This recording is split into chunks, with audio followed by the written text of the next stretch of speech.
Sosok ini akan mengejar targetnya hingga ke penjuru dunia.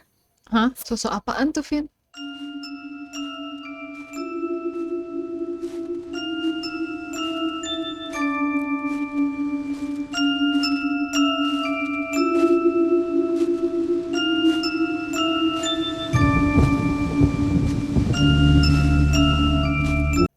Sebelum kita bercerita lebih jauh, hai semua, selamat datang di channel Modcast.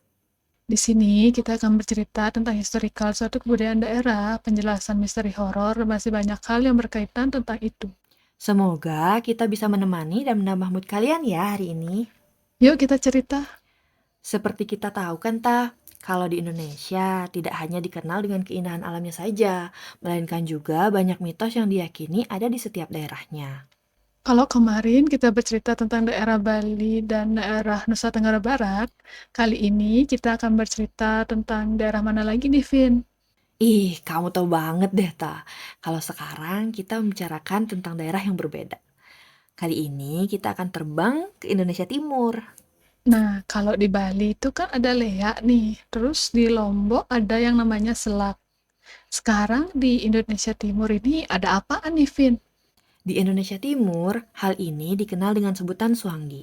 Konon, makhluk ini sangat ditakuti oleh sebagian masyarakat di bagian timur. Hmm, aku jadi penasaran deh dengan sosok Swangi satu ini, Vin. Seperti apa ya kira-kira? Suanggi adalah sebutan untuk sesuatu yang berkaitan dengan ilmu hitam, baik yang berwujud manusia maupun benda. Istilah ini mungkin masih familiar di kalangan masyarakat Indonesia Timur. Wah, beneran mirip sama Lea dan Selak ya, Vin. Oke, lanjutin dong ceritanya. Sambil kamu searching juga ya, keberadaan Suanggi sendiri masih menjadi misteri, sehingga sejak dulu sampai saat ini, sebagian masyarakat timur cukup takut dengan kedatangan hantu satu ini. Oke, Vin. Nah, nih aku ada dapet nih dari beberapa sumber yang udah aku baca, ada beberapa alasan mengapa sosok hantu Swangi ini tuh sangat ditakuti. Suanggi atau Swangi dalam Kamus Besar Bahasa Indonesia memiliki arti burung hantu. Akan tetapi, masyarakat Maluku yang mengacu pada kepercayaan lama masyarakat suku Aru yang memiliki kepercayaan bahwa hal ini adalah roh jahat. Kemudian, di mana suku Belu itu percaya hal ini selalu mengembara untuk memangsa manusia. Yang aku tahu itu karena Suanggi adalah sejenis ilmu hitam dan juga menjadi sebutan bagi dukun atau orang yang menekuni ilmu tersebut. Kemudian, ilmu hitam ini konon biasa digunakan untuk membunuh musuh atau orang yang tidak disukai. Penganut atau dukun Suanggi biasanya hidup di hutan dan terkadang hidup berbaur dengan masyarakat sekitar. Selain itu, Suanggi dikenal di berbagai daerah timur dengan berbagai wujud juga, seperti di Kecamatan Tobelo, Halmahera Utara, Maluku Utara. Banyak orang Indonesia Timur yang takut bercerita tentang sosok Suanggi ini, karena mereka takut hantu tersebut akan muncul. Nah, di daerah Maluku Utara ini, seperti katamu tadi, pernah muncul sosok yang dipercaya sebagai Suanggi. Sosok itu memiliki wujud seorang wanita cantik yang menghantui daerah tersebut kurang lebih sampai 2 bulan. Ia selalu mengincar para lelaki yang digodanya. Jika laki-laki itu tergoda, akan diajak untuk berhubungan dan diserang begitu saja sampai alat kelaminnya rusak.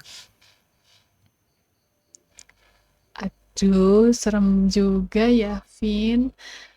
Terus katamu bisa muncul dalam berbagai bentuk ya, Vin. Kalau ada yang berbentuk seorang laki-laki, sumpah aku takut sih ini. Ya, kalau seorang wanita juga aku tetap takut sih, Kan sama aja ya.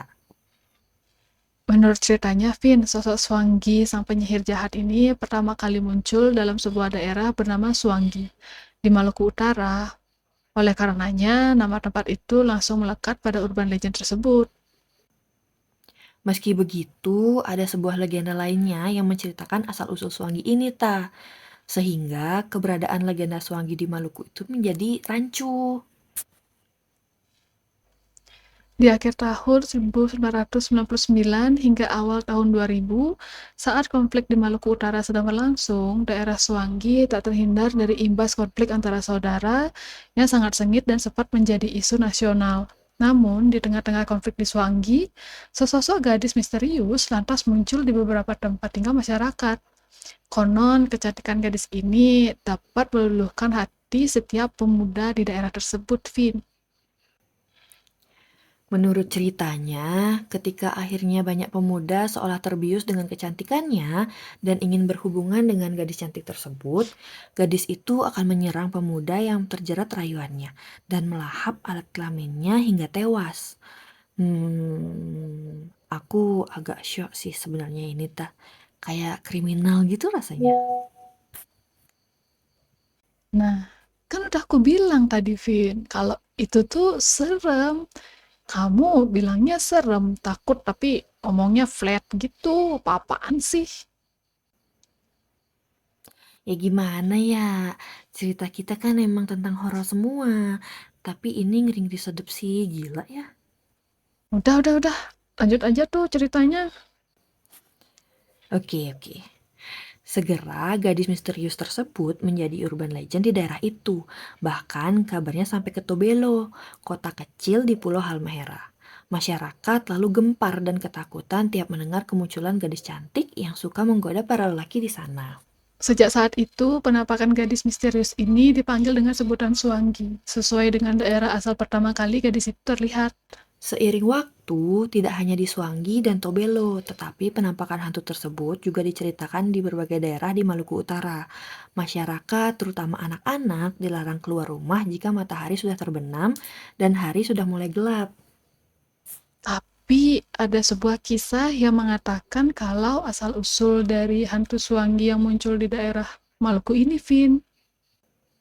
Kita kembali ke sekitar tahun 1999 hingga awal tahun 2000 ya, Ta, untuk mengetahui lebih jelasnya tentang sosok gadis ini.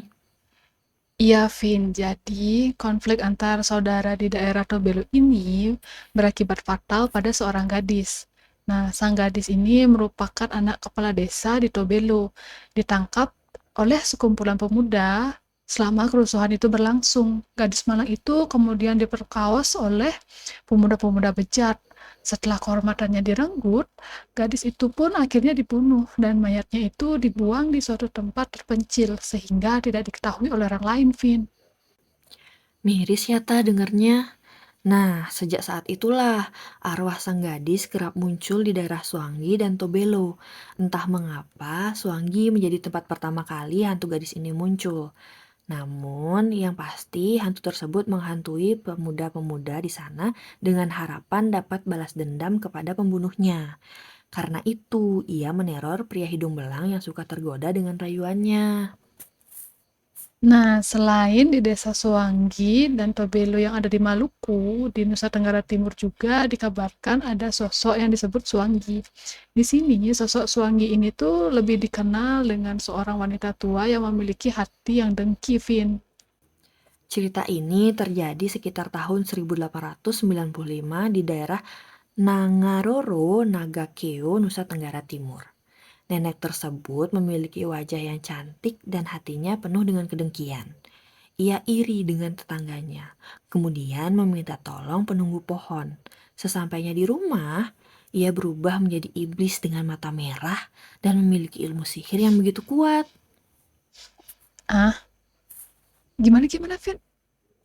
Masa iya sesimpel itu? Tapi itu tuh pohon apa, Vin?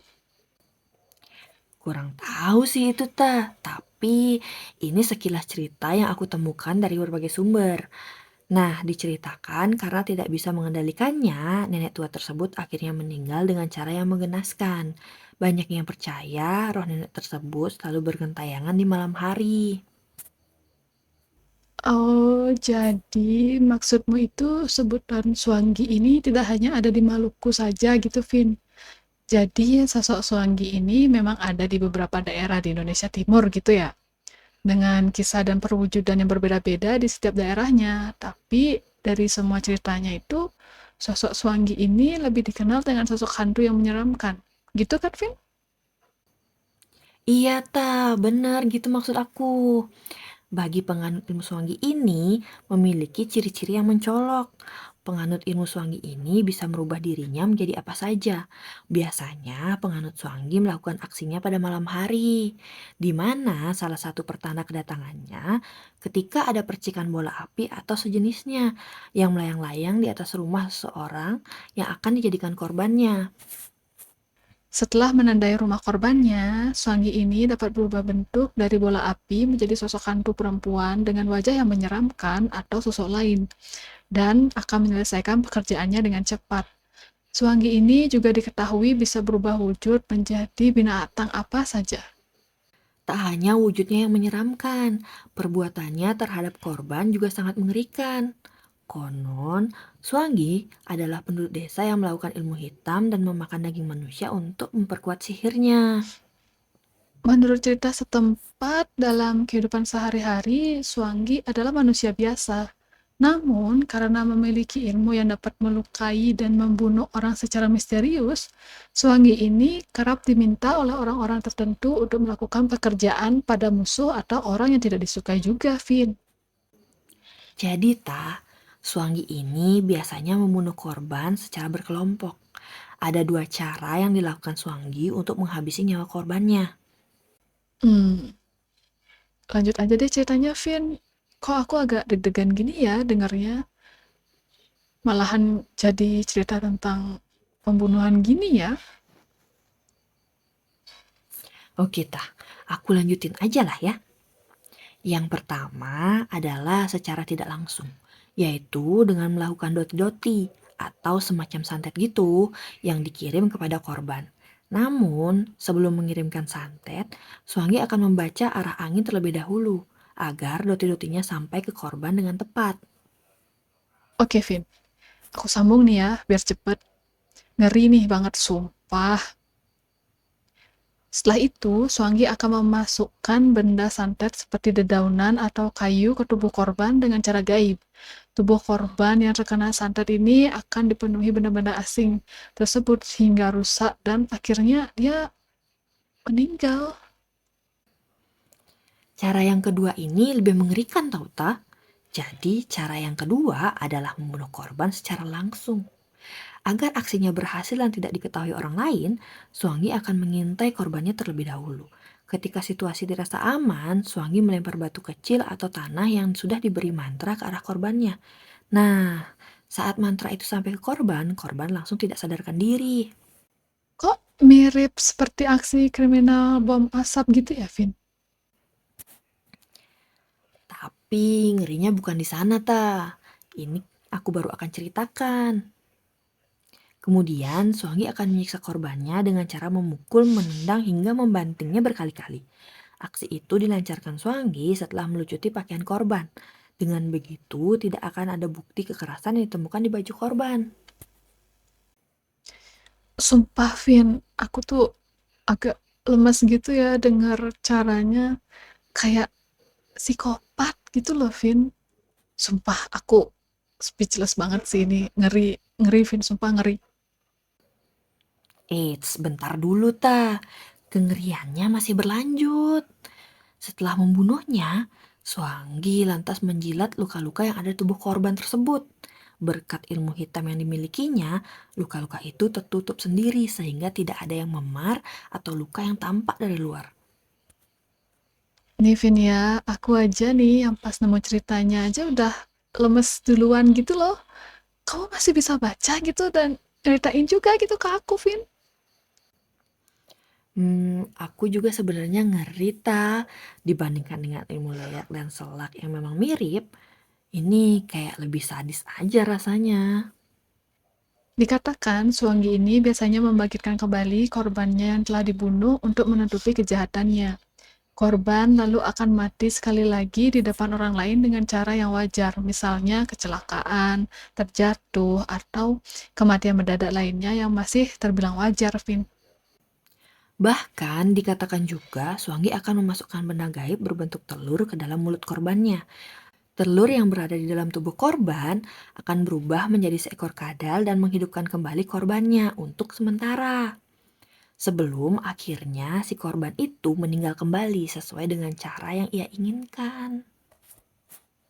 Menurut legenda setempat, barang siapa yang melihat Swangi sangat disarankan untuk lari dan tidak bertingkah seperti pemberani atau bahkan menantangnya, karena makhluk ini itu benar-benar kejam dan gak kenal ampun. Sumpah.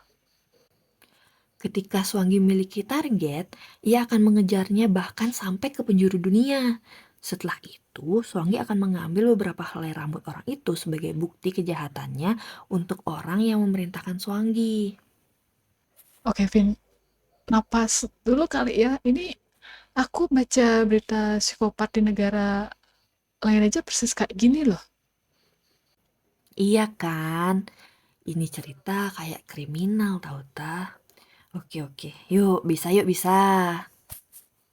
Sumpah, Vin, ini tuh serem banget loh, Vin. Aku lanjutin ya.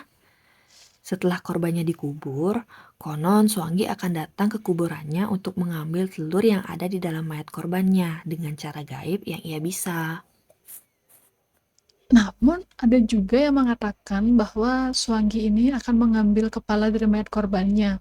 Bagi orang-orang yang mempercaya hal ini, apabila ada keluarga mereka yang meninggal, maka mereka akan menjaga kuburannya hingga beberapa hari lamanya, agar Swangi ini tidak datang dan menjalankan niatnya itu. Kabarnya, jika Swangi berhasil melakukan itu, dia akan bernyanyi-nyanyi dan menari di depan rumah yang memerintahkan mereka untuk merayakannya. Nah, cerita Swangi ini masih belum selesai sampai di sini. Masih ada kelanjutan ceritanya lagi yang terkait dengan Swangi di Maluku pada Februari 2004. Di desa Tobelo muncul sosok hantu seorang gadis, entah sosok yang sama dengan Swangi atau bukan. Kita masih belum tahu nih kejelasannya. Menurut kabar yang beredar, sosok ini diyakini sebagai Swangi. Namun, sebagian orang yang melihat menyebutkannya bahwa penampakan sosok ini sebagai roh yang sangat jahat. Hantu gadis itu kabarnya sering menampakkan diri pada malam hari untuk menjerat korbannya. Masih di tahun yang sama, semasa pemilihan umum diselenggarakan, seorang petani mendengar tangisan seorang gadis yang berasal di dekat taman yang ada di kebunnya. Kemudian tangisan itu tuh terdengar sangat jelas dan makin mengeras suaranya. Mendengar tangisan itu, rasa penasaran si petani ini muncul. Dia akhirnya memutuskan untuk mengikuti asal suara itu. Namun, ketika hampir tiba di sebuah tempat di dekat sana, ia menghentikan langkahnya. Nah, kemudian si petani ini pun meyakini kalau suara itu tuh berasal dari makhluk jahat atau Swangi yang berusaha menjeratnya. Petani ini sadar jika tempat yang ia tuju itu merupakan lokasi pembantaian pada kerusuhan di tahun 1999 hingga tahun 2000. Wah, sepertinya cerita kita hari ini tentang hantu Swangi cukup mengerikan ya, hingga kita berdua miris dan lemas mendengarkan kesadisannya. Jadi, kita cukupkan dahulu sampai di sini ya. Semoga apa yang telah kita bahas bisa menambah wawasan dan pengetahuan kalian ya, guys. Cerita kita tidak hanya selesai sampai di sini ya teman-teman, akan ada banyak hal lagi, kisah misteri, sejarah, dan budaya yang menarik untuk kita ceritakan kepada kalian. Ingat selalu ya, jangan pernah memulai sesuatu yang tidak bisa kalian akhiri, guys. Oh iya, kalau kalian menemukan kisah misteri, sejarah, dan budaya menarik yang ingin kita bahas, jangan ragu untuk share ceritanya ya. Dan jangan lupa untuk membagikan cerita ini kepada teman-teman kalian. Mungkin cerita kita bisa menjadi pembicaraan menarik atau bahkan sumber inspirasi untuk mereka. Jadi jangan sungkan untuk klik tombol share. Sampai jumpa lagi di cerita-cerita selanjutnya. Nanti kita cerita lagi. Nanti kita cerita lagi.